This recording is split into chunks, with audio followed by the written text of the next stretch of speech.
One of the things that parties do at their conventions is approve their platform. The Democrats approved their platform today, and there are several planks that are specific to gay rights issues, including the party's official support of same-sex marriage, that's every state and across the federal government as well, equal rights for gay couples. They want a repeal of the Defense of Marriage Act, which has a lot of restrictions on the rights for gay couples, and they formally oppose a constitutional amendment that Republicans had been proposing at any number of conventions that would define marriage as between only one man and one woman.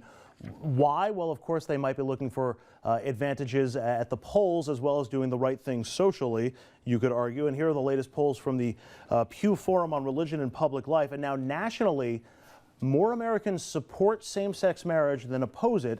It's still within the margin of error there with a 4-point spread, but that is a reversal of trends that we've seen in recent years lately.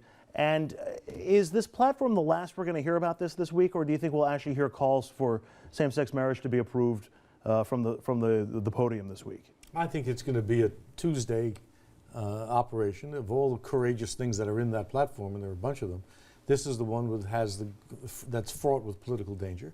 I think the president did well to ignore that danger and change his position.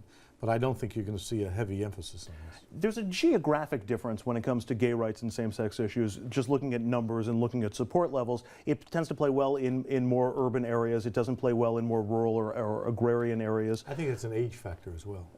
An age factor as well, which may factor into that difference as well. I'm not sure if it doesn't necessarily. I don't think there's a lot of risk to the Democrats here because in the areas where it would help them, they're already ahead. In the areas where it would hurt them, they're already behind. No, I disagree with that.